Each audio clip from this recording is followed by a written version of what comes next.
Assalamualaikum dan salam sejahtera saya ucapkan. Hari ini, kumpulan kami akan membentangkan laporan kewangan Lemah Bakar Asli Enterprise. Terlebih dahulu, izinkan saya memperkenalkan diri dan ahli-ahli kumpulan yang lain. Saya Nur Balkis binti Abu Hassan, seterusnya Nur Anisah binti Muhammad, Nur Syazwina Izwani binti Roshidi, Anis Suhada binti Alias, Nur Syazrin Alia binti Muhammad Rohadi, Nur Syifa Safirah binti Abdul Kadir Jalaini. Soalan pertama mengenai latar belakang syarikat. Lemah Bakar Asli Enterprise ini dimiliki oleh Encik Bakar bin Hassan. Nama Lemah Bakar Asli Enterprise ini diambil sempena nama pemiliknya sendiri iaitu Encik Bakar. Milikan tunggal merupakan jenis perniagaan bagi Lemah Bakar Asli Enterprise. Lemah Bakar Asli Enterprise ini mula beroperasi pada tahun 2013 iaitu berlokasi di Pengkalan Pego, Ipoh, Perak. Lemah bakar dan juga serunding merupakan produk perniagaan yang diusahakan oleh Lemah Bakar Asli Enterprise. Misi utama bagi Lemah Bakar Asli Enterprise ialah untuk mengekalkan pembuatan lemang secara tradisional iaitu dibakar. Bukan itu sahaja, tujuan lainnya adalah untuk digemari dan dikenali oleh orang ramai.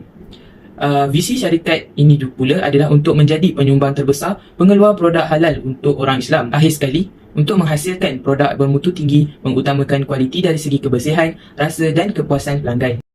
Laporan Diagnostik Kewangan adalah satu ringkasan laporan tentang status kewangan bagi perniagaan lemang Encik Bakar yang merangkumi sorotan penyata unjuran kewangan, nisbah pengurusan kewangan, modal kerja dan juga aliran tunai. Dengan mengetahui status kesihatan kewangan perniagaan lemang Encik Bakar, ia dapat membantu beliau dalam pengurusan kewangan yang lebih baik dalam perniagaannya daripada melakukan kesilapan yang menyebabkan kerugian pada masa akan datang. Seterusnya, saya Nur Anisah binti Muhammad nombor metrik 158464 akan membentangkan sorotan penyata kewangan dan nisbah pengurusan kewangan. Pertama, sorotan penyata kewangan yang akan saya bentangkan terdiri daripada 3 penyata iaitu penyata aliran tunai, penyata untung rugi serta penyata kunci kira-kira. Seperti yang kita lihat, penyata ini dapat membantu bisnes untuk mengetahui jumlah masuk dan keluar sama ada tunai atau bank. Bagi semasa menunjukkan amount yang positif, yang mana tunai sebanyak RM18,410 manakala bank sebanyak RM12,850. Kedua, penyata untung dan rugi yang mana kita dapat lihat bisnes Encik Bakar memperolehi untung sebanyak RM1,610. Ketiga, penyata kunci kira-kira yang mana kita dapat mengetahui jumlah aset, liability dan modal, dan berikut merupakan jumlah aset, liability dan modal Encik Bakar. Seterusnya, nisbah pengurusan kewangan yang terdiri dari keuntungan, kecairan tunai dan penggiaran. Bagi keuntungan, margin keuntungan kasar sebanyak 53%, nisbah kos dan pendapatan sebanyak 40%, pulangan ke atas aset sebanyak 48%, pulangan ke atas equity sebanyak 5.09%.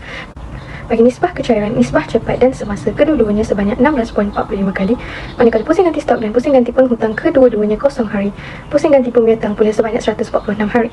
Bagi penggiaran, itu nisbah hutang kepada modal adalah sebanyak 0.06 kali dan ini merupakan modal kerja bagi bisnes Encik Bakar iaitu sebanyak RM29,360. Terima kasih saya ucapkan kepada rakan pembentang. Seterusnya, saya akan membentangkan keuntungan pada akhir bulan. Objektif utama suatu perniagaan itu dimulakan adalah untuk mendapatkan keuntungan. Keuntungan merupakan salah satu kayu ukur kejayaan sesebuah perniagaan itu. Keuntungan ialah baki pendapatan setelah ditolak semua perbelanjaan, pengeluaran, pemasaran dan perkhidmatan daripada jumlah penerimaan. Merujuk kepada penyata untung rugi bagi perniagaan Lemah Bakar Asli Enterprise, untung kasar yang diperolehi pada akhir bulan Mei 2022 adalah sebanyak RM6,660 Malaysia. Untung kasar diperolehi apabila hasil jualan ditolak kos jualan, iaitu kos yang berkaitan dengan produk seperti kos bahan mentah. Untung bersih pada akhir bulan Mei 2022 pula adalah sebanyak RM1,610 Malaysia. Untung bersih ini diperolehi apabila untung kasar ditolak perbelanjaan iaitu kos operasi perniagaan, misalnya kos gaji dan bil utility. Untung bersih adalah keuntungan sebenar yang diperolehi oleh sesebuah perniagaan, kerana untung bersih merupakan baki pendapatan setelah ditolak semua kos-kos perbelanjaan yang lain.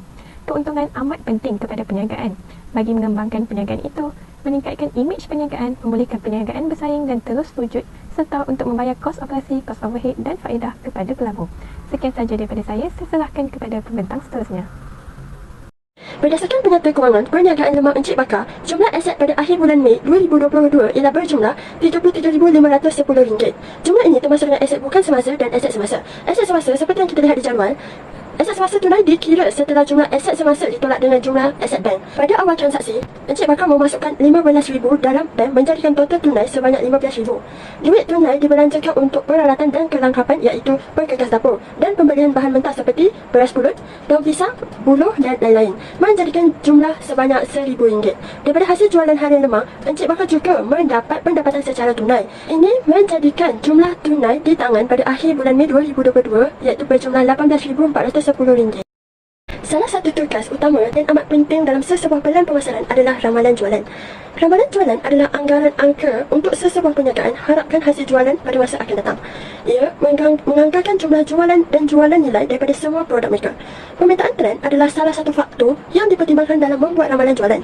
Permintaan trend seperti trend fashion, perubahan gaya hidup dan ekonomi, pergerakan penduduk dan lain-lain. Faktor-faktor tersebut yang akan dirujuk bagi meramal permintaan produk pada masa akan datang.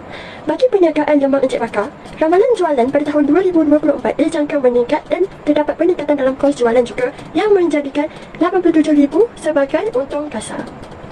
Saya Anis Suhado akan meneruskan sesi pembentangan ini dengan mengemukakan beberapa cabaran yang telah dihadapi oleh perniagaan lemang Encik Bakar. Yang pertama, mendapat persaingan yang tinggi. Kebiasaannya, perniagaan lemang akan mendapat sambutan yang tinggi terutamanya pada musim perayaan. Dengan adanya pembukaan perniagaan secara besar-besaran, perniagaan lemang secara besar-besaran di seluruh kawasan telah menyebabkan wujudnya persaingan yang kuat dalam kalangan para peniaga, termasuklah perniagaan lemang Encik Bakar ini sendiri.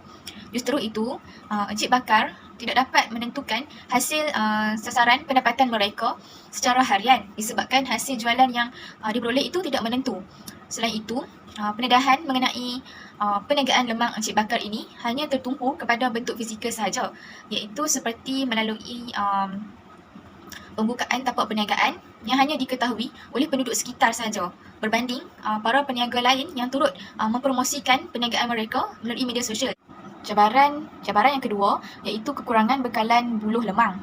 Perniagaan lemang Encik Bakar turut berhadapan dengan kekurangan bekalan buluh lemang apabila buluh lemang ini hanya boleh didapati daripada kawasan kampung sahaja. Tambahan pula, para petani kurang bergiat aktif dalam penanaman buluh ini. Situasi ini telah mendorong perniagaan lemang Encik Bakar untuk memperuntukkan jumlah jualan buluh lemang dalam kuantiti yang sedikit sahaja pada setiap hari. Jadi, para pelanggan yang datang lewat tidak dapat membeli hasil perniagaan lemang ini dan mereka akan tertumpu kepada perniagaan lain. Cabaran yang ketiga iaitu peningkatan harga barangan mentah. Peningkatan harga barangan mentah yang semakin melonjak naik ini turut menjadi halangan kepada perniagaan lemang Encik Bakar untuk memperoleh hasil pendapatan yang lumayan. Antara barangan mentah yang turut mengalami peningkatan harga dalam pembuatan lemang adalah seperti beras pulut, santan dan kayu api. Sebagai contoh, santan yang digunakan dalam proses pembuatan lemang hendaklah dibeli dengan harga yang berpatutan kerana ia merupakan bahan utama yang penting dalam menyumbang kepada kualiti lemang itu. Selain itu, bahan mentah seperti daging dan ayam juga didapati mengalami kenaikan harga di pasaran menyebabkan harga serunding yang diambil daripada pembekal terpaksa diletakkan dengan harga yang tinggi ini. Itu sahaja daripada saya serahkan kepada pembentang yang seterusnya. Antara cadangan penyampaian yang boleh dilakukan oleh Encik Bakar ialah peniaga perlulah sentiasa peka dan bersikap inovatif. Peniaga perlulah sentiasa melihat pada perkembangan pasaran dan mengikuti perubahan citarasa pelanggan pada waktu kini. Peniaga juga perlulah sentiasa melakukan pembaharuan terhadap produk yang dihasilkan. Sebagai contoh, Encik Bakar boleh menghasilkan lemang bakar yang terdiri daripada pelbagai perisa seperti lemang jagung dan juga lemang pulut hitam yang jarang dibuat oleh peniaga lain. Seterusnya, meluaskan kenalan dan menjalinkan hubungan baik. Sebagai contoh, Encik Bakar perlulah bijak dalam mencari kenalan seperti pengusaha buluh lemang dan menjalinkan hubungan yang positif agar perniagaan beliau saling menyokong antara satu sama lain. Akhir sekali iaitu membina rekod kewangan dengan baik. Walaupun seseorang peniaga itu hanya berniaga dari rumah ataupun di hadapan rumah, mereka perlulah mendaftar perniagaan tersebut dan membuka akaun perniagaan dari awal lagi.